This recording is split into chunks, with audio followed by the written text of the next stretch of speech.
Hey guys, Mrs. Sire here, coming to you live from her kitchen once again. Happy Monday, everybody. It's again a gloomy day out there, but we're looking for a bit of sunshine. I wore my sunshine t-shirt today to bring the sun to you guys. We're going to be making meatball subs. First thing we need to do, talk to a parent about using the stove and oven because we are going to be using that today for our recipe. Second thing, make sure your hair is tied back if you have long hair. And third, you need to wash your hands really well. You're going to get your hands wet, put a little bit of soap on there, and really scrub in between. I already took off my rings because I'm going to be working with raw meat today, and I don't want that getting in all my rings. So I'm making sure I wash off all those little buggies and germs and bacteria, like so. Perfect. Just going to give my hands a quick dry. And here we go. So when we're looking at our recipe, the first thing we're going to do is look at the directions. We can figure out what ingredients we need, get them laid out, and then we're going to follow our directions. There's two steps to this, one for making the meatballs and the second for making the subs. The first thing it says, preheat oven to 400 degrees and line your baking sheet. I've already preheated my oven over there. I put it at 400 and I have a baking sheet ready to go there. I don't have parchment paper to lay on it. Somebody threw it out, not a big deal. I just put a little bit of spray on there so my meatballs do not stick to the pan. We're going to be using ground chicken for these meatballs. You can buy 4 pounds of ground chicken at Giant Tiger for $8, so it's pretty inexpensive. We actually raise our own chicken, so we're just going to use our ground chicken from here and give it a go.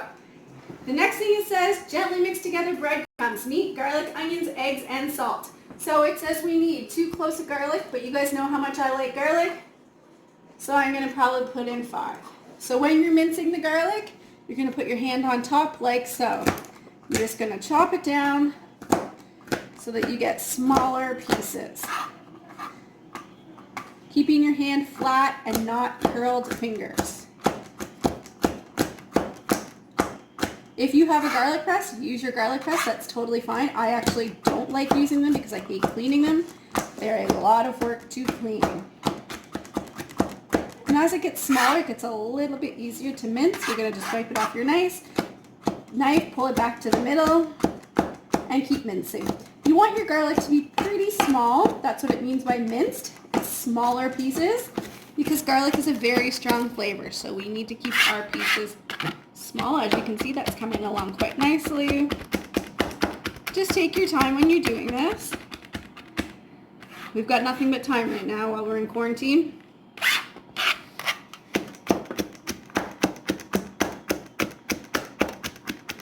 Perfect. So there's my garlic. I'm just going to wipe that into my bowl with my ground chicken. I'm going to put my garlic in there like so. I'm going to take my onion. I'm going to curl my fingers while holding my onion. Please be careful. Onions are kind of tricky because they do roll. You're going to cut the one end off, flip it over, and cut the other end off. You're going to do a little slice there so you can get that outer layer of your onion off. And I'm just going to throw this into the recycling.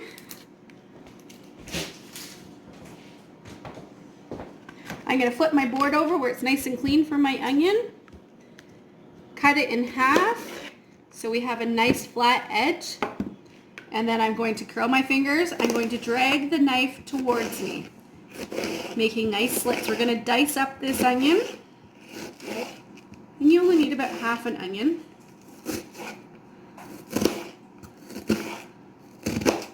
So you want to make small pieces, not too big of chunks.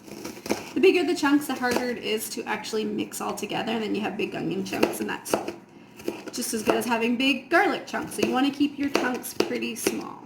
There we go. I'm going to put that in my bowl. And then it says to add the breadcrumbs. So I just have some breadcrumbs right here. These ones are from Walmart. You can get them from the dollar store. You can get them from No Frills. You can pretty much get them anywhere. It doesn't matter which name brand you're using. So I'm going to need half a cup of breadcrumbs. I'm going to hold my measuring cup over top of my bowl in case any spill. They're going to go right into the bowl.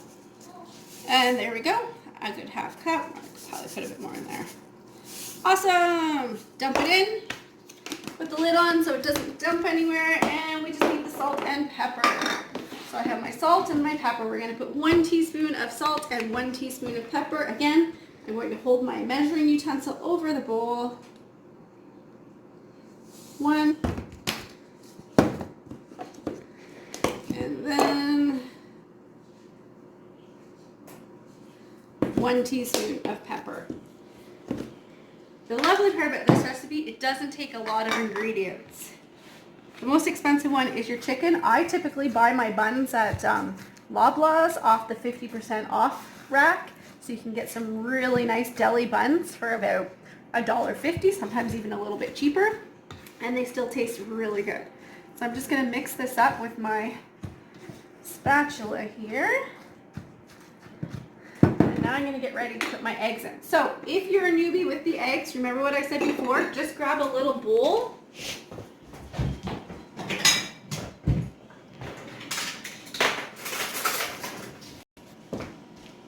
And crack your eggs in here, so if the shells get in there, we're just going to pull them out of this bowl. It's way easier to pull them out of here than it is there. This is going to help our meatballs stick together. So I'm going to put 2 eggs in there. I'm going to mix it up with my fork, like so. And then I'm going to dump that in here. I'll use my spatula to scrape out any leftover egg. Perfect. And then I'm going to take my fork and mash that all around. And this will help our chicken balls stay together. Now, you don't have to use ground chicken. I'm using ground chicken. It's a little bit cheaper than ground beef. And I actually prefer the ground chicken to beef, but it's really up to you. If you want to add any other spices to this, you're more than welcome to. If you want to add a little bit of chili, pepper, you can add that just to make it a little bit spicier. Or if there's something else that you want to add, go for it. Let me know what you added and let me know how it tasted.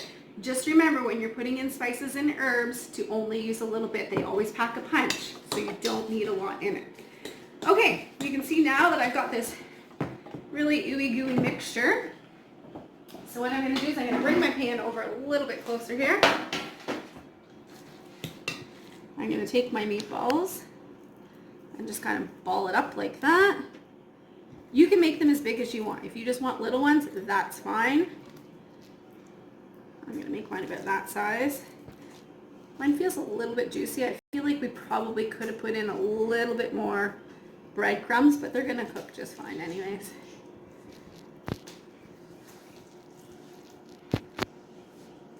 And if you make your meatballs a decent size, you can usually get, when they're done, put about 3 meatballs per sub. So this usually makes 4 subs, which is pretty good. Possibly a little bit more. Almost ready here. Remember to wash your hands after you're done touching the raw meat. I might have to move mine around a bit just to get these all on the pan. That's okay. There we go. They're not going to expand like a cookie, so it's okay if you do kind of scrunch them on here, like I have done. There we go. I'll just make sure I get all of that out of there. We don't want to waste any of our nice chicken ball mixture. We can add it to a few of the smaller ones. And there we go, voila. I'm going to wash my hands really quickly to get all that raw meat off of there. I rinse them first, and then I'm going to grab a bit of soap.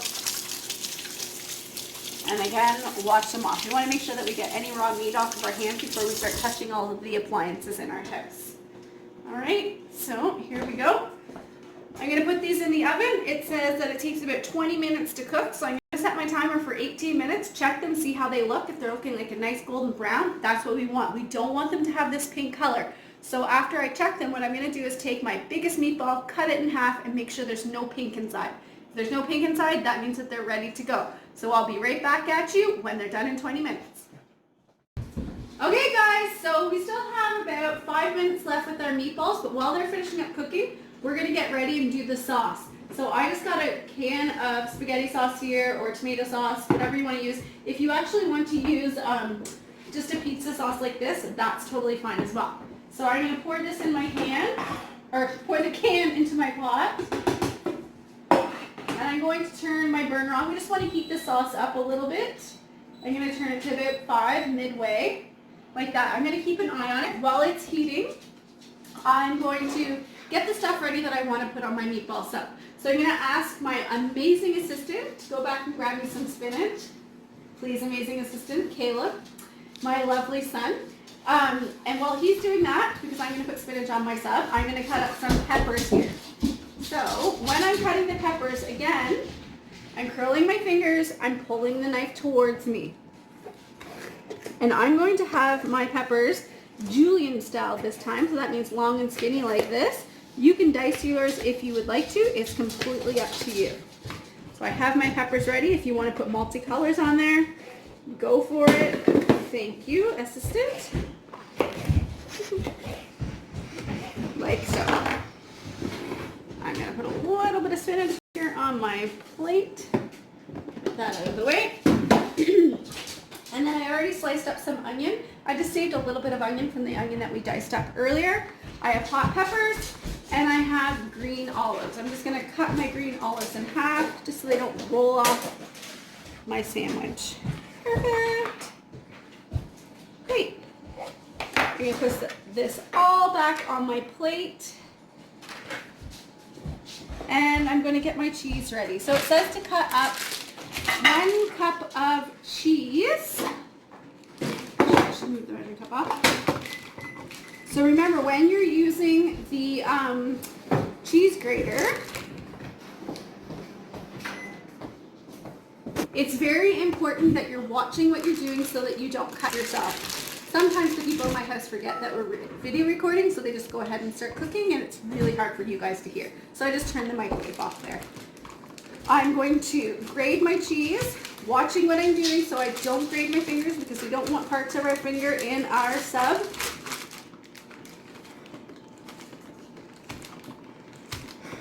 Perfect. That looks like it's about a cup of cheese.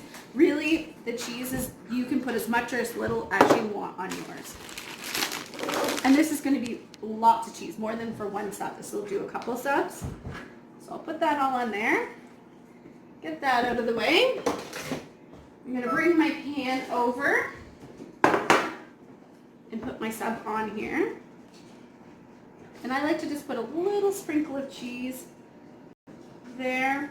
I'm going to put some vegetables on this side of my sub. You don't have to put spinach. This is just what I like on mine. I'm going to put a couple of peppers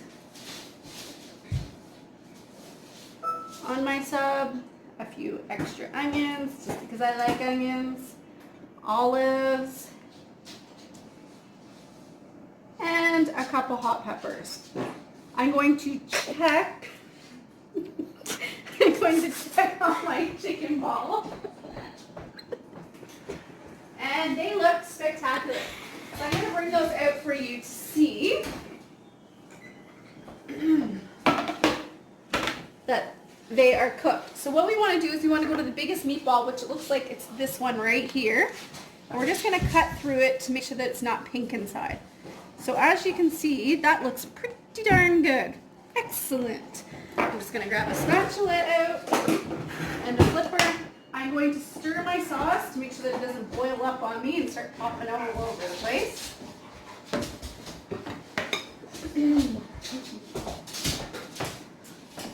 Hold your hand with something to get your meatballs off. If you sprayed it, they should slide off quite easily, like so. I have my tongs here because they're pretty hot. I don't want to be picking them up with my finger. I'm going to place on my sub like so. I'll take that one that I cut in half already. Perfect. So 3 meatballs fits perfect on there. I'll grab a little spoon, and that sauce should just be nice and warm to put on it. So I'm just going to take my spoon, hold it over, put my sauce on like so, and then add a little bit more cheese because you just can't have enough cheese. Voila. I'm going to put that back in the oven, and it's only going to take about a minute to cook in the oven, but I'll get back to you as soon as it's done and show you what it looks like. Alright guys, I'm just going to check my sub. It should be ready in the oven. I'm going to be careful, asking an adult, making sure that I have the proper wear on my hands to pull out this pan.